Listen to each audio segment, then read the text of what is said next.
Ang makikinang na ruby na tinatangkilik ng karamihan ay matatagpuan malapit sa Arctic Circle ng Norway at Canada.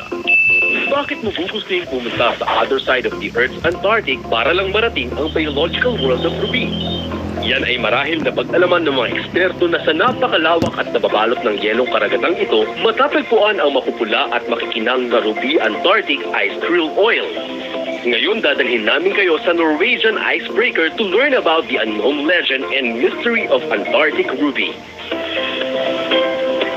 Ang Euphausia superba na may haba mula 0.16 hanggang 6 cm at may bigat na 2 grams ay nabubuhay in the ring of the Antarctic between 50 to 60 degrees south latitude. Noon, ang panguhuli sa Japan ng mga krill ay karaniwang para sa pagluluto, habang sa ibang bansa naman ay ginagawa itong pain. Nangunguna ang Norway sa pagtuklas ng makabagong teknolohiya sa pag-extract ng bright red krill oil sa Antarctic ice krill. Dahil ang Antarctic ice krill oil ay mayroong kakayahan na mas mapabilis ang pag-emulsify o paghalo ng decomposition ng lipid phospholipid characteristic. Ngayon tingnan natin kung paano tutunawin ng Antarctic ice krill oil ang fats pati na ang epekto ng decomposition nito sa huli. Ito ay isang baso ng tubig. Maghahalo ako dito ng lard, which showed the same state of oil-water separation. Habang hinahalo ko ang oil at water gamit ang stir bar, ay nilalagay ko ang Antarctic krill oil sa loob. Do you see it? Ang fenomeno na ito ay tinatawag na emulsification o pagdidissolve ng ating mga taba. Ngayon dadaloy na ito sa katawan ng tao at i-excrete directly. At kapag ito ay na-excrete na, maaaring maraming magtanong kung ang excess fat ba ay maaaring ma-stock sa gilid ng beaker. Kaya't huhugasan ko muli ito.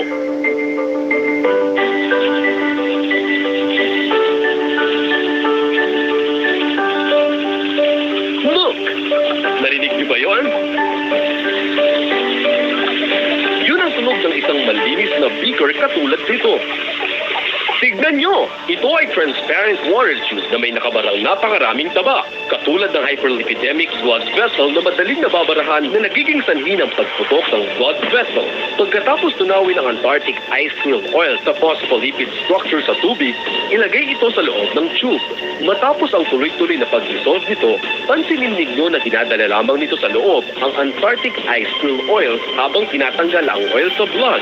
Ngayon, malinis na ang ating transparent water pipe at wala na nakabara pa. Ang W2 HemoCare Krill Oil para sa mga taong mayroong cardiovascular diseases at obesity, dahil at the same time, makakapag-reduce na ito ng resistance sa insulin at nababawasan pa ang problema sa glycemia. Nakakatulong ito sa pagpapanatili ng maayos na blood sugar level.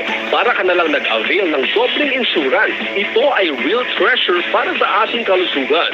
Upang malaman ang tunay na pinagmulan at ang manufacturing process ng krill, kinakailangan nakarecord ang location ng icebreaker fishing process with satellite positioning. Ito ay upang masiguradong ang mga ito ay nanggaling sa non-polluting Antarctic water at maaari rin sa pamamagitan ng ISO certification, NSF certification, GMP certification, gayon din ang number ng SGS safety test.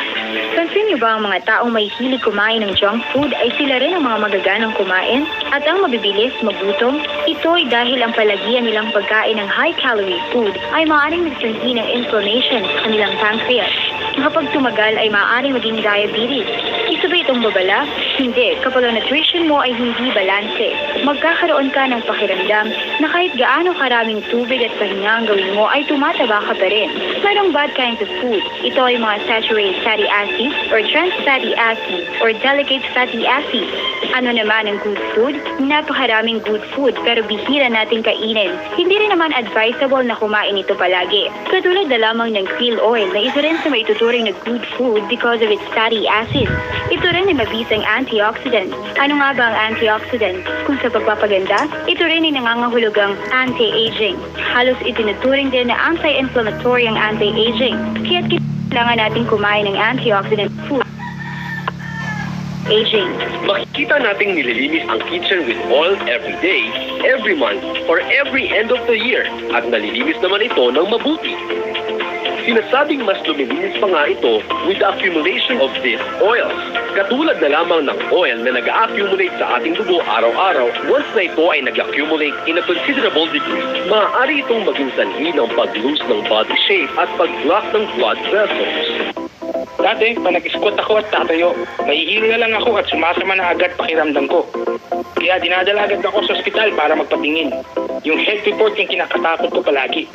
All figures kasi color red. Then sinubukan ko itong W2 Hemocare Krill Oil Capsule.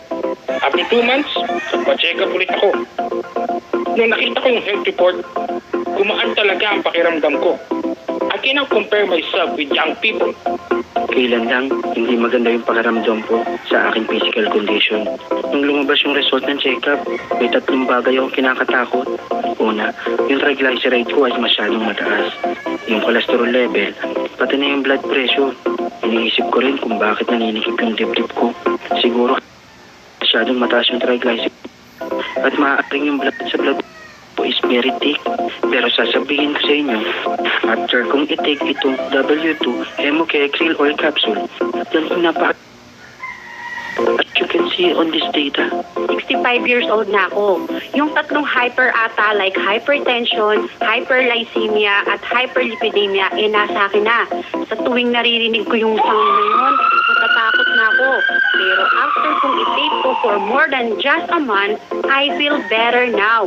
Hindi na ako natatakot.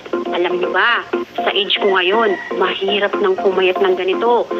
Pero nakapag-reduce talaga ako ng body fat almost 5%.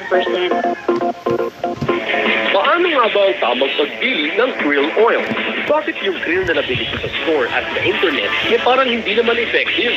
Ito ay dahil sa traditional fishing equipment. Maaaring ma-squeeze ang krill sa lambat, masugatan, o di kaya ay mamatay na magiging sanhi ng pagkasira ng tuluyan ng limbs nito.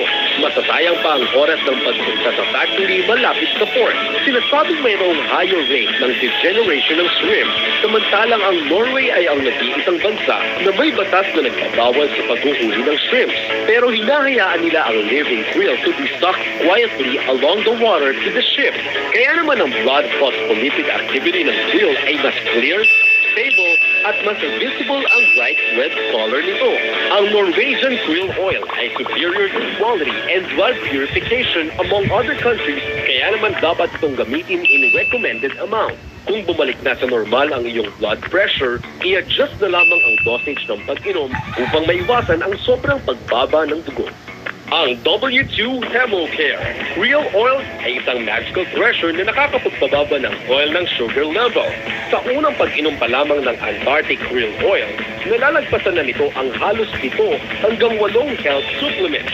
Nababawasan ito ng 60% ang ating body fat, 50% ng liver fat, 70% ng cholesterol at 50% ng triglyceride at blood fat.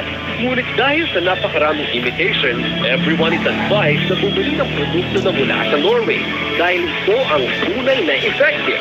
Kaya ano pang hinihintay nyo? Tawag na!